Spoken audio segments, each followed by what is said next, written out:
যে আরও দিচ্ছি কিছু কাঁচা পেঁয়াজ আর একটু ধনিয়া পাতা কুচি। আর একটু সুন্দর দেখা যাওয়ার জন্য দিব এখানে কয়েকটা শুকনো মরিচ আমি তৈলে ভেজে রেখেছিলাম, সেই শুকনো মরিচটি দিয়ে দিই। এই হয়ে গেল আমার মজার ছোলা ভাজি, অন রিকোয়েস্টের ছোলা ভাজি। এইভাবে আপনারা করে হোটেলের স্বাদটা আপনার ঘরে বসেই পেয়ে যাবেন। তা আপনারা করে দেখবেন, আর যদি ভালো লাগে তবে আমার পাশে তো থাকবেনই, এবং আপনারা সবসময় থাকেন, আমাকে সুন্দর কমেন্ট করেন। সেই জন্য আমি আপনাদেরকে আমার সমস্ত ফলোয়ারদেরকে জানাই আমার ভালোবাসা।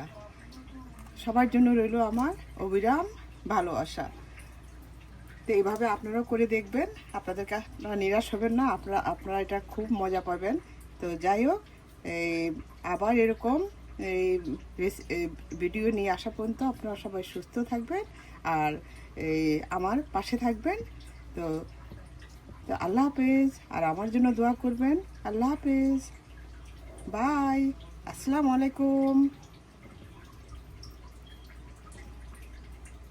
আমি ছোলা ভাজি করার জন্য এখানে আমি ছোলা নিয়েছি, এটাকে সিদ্ধ করে ভালোভাবে, এটা সবাই জানে যে আগে ভিজিয়ে রাখতে হয় 7-8 ঘন্টা ভিজিয়ে রেখে। আমি রাত্রে ভিজিয়ে রেখে তারপর এটাকে ভালোভাবে ধুয়ে তারপর সিদ্ধ করে আবার এটা ধুয়ে নিয়েছি। এই যে আমি এখানে 2 রকম ছোলা নিয়েছি, এই যে দেখুন, এটা কিন্তু রিকোয়েস্টে। তো এখন এটাকে 2 রকম ছোলা নিয়ে সিদ্ধ করে তারপর আমি এটাকে ধুয়ে নিয়েছি, এখন রান্না করব। এই ছোলাটা রান্না করার জন্য আমি এখানে সরষের তেল দিয়ে নিয়েছি। আমি সরষের তেল দিয়ে করছি, আমার কাছে সরষের তেল দিয়ে করলে ভালো লাগে। আপনারা চাইলে সয়াবিন দিয়ে করতে পারেন। দিচ্ছি পেঁয়াজ কুচি। আমি পেঁয়াজ কুচিটা একটু বেশি দেই, এখানে হাফ থেকেও বেশি।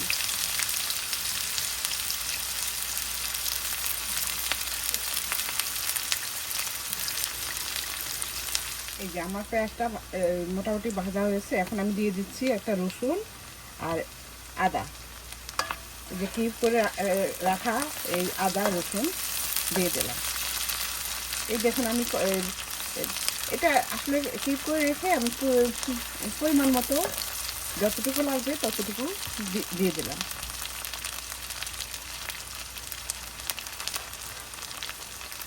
এখন দিচ্ছি ধনিয়ার গুঁড়া, এই হাফ টিস্পুন,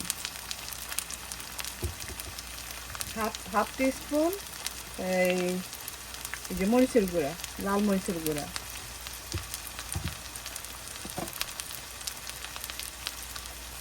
তারপর হাফ টিস্পুন এই যে জিরার গুঁড়া। এখন দিয়ে দিচ্ছি একটু পানি।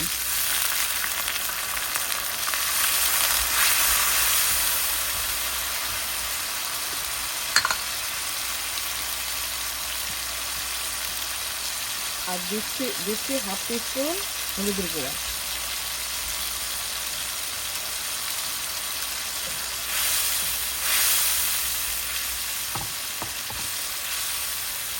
আর দিব স্বাদ মতো লবণ।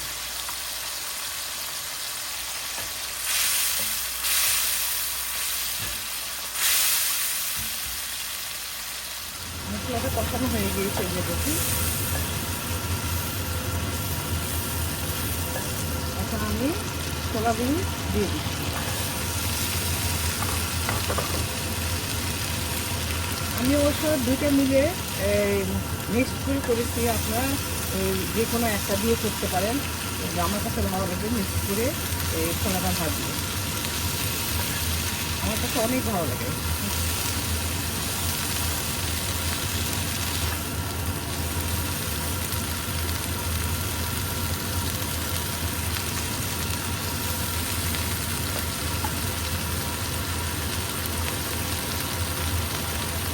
এখন দিয়ে দিচ্ছি গরম পানি, 1 কাপ গরম পানি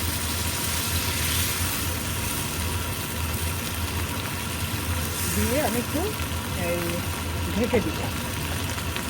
এখন দিয়ে দিচ্ছি আরও কিছু এই জিরার গুঁড়া,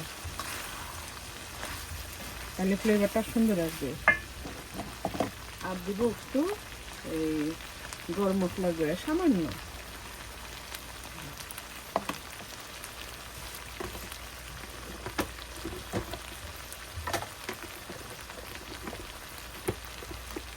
দিয়ে এখন একটু নেড়ে চেড়ে দিব। কারণ সবাই রিকোয়েস্ট ছিল যে হোটেল স্টাইলে কীভাবে এই এই ছোলা ছোলা ভাজি করে। কারণ হোটেলে আমরা আলু দিও, ওরা নাকি আলু দিও এটাকে ওরকম করতে পারে না। তো এখন কিভাবে করতে হয় সেটা আমি এখন দেখিয়ে দিচ্ছি। আমি এখানে এই যে আমি এখানে 1 চা চামচ পরিমাণ এই বেসন নিয়েছি। এই বেসনের মধ্যে একটু পানি দিয়ে গুলিয়ে তারপরে এটা উপর দিয়ে দেবো। বেসনটা গোলা হয়ে গেছে, এখন আমি দিয়ে দিচ্ছি। দিয়ে এই যে এইভাবে একটু নেড়ে ছেড়ে দিব।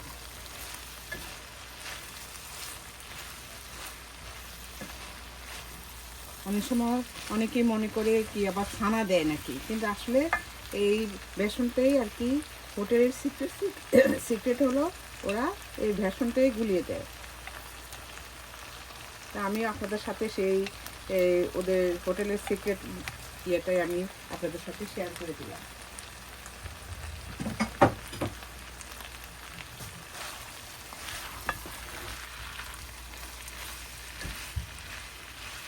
এই যে দেখুন, আপনারাই দেখুন, আমি কাছ থেকে নিয়ে দেখাচ্ছি। এই যে দেখুন কীরকম একটা ছানা ছানা একটা ভাব এসে গেছে। এটা দিলে কিন্তু খেতেও ভালো লাগে এই বেসনটা। এখন আমি দিয়ে দিব ওই যে ধন্যবাদটা কিছু,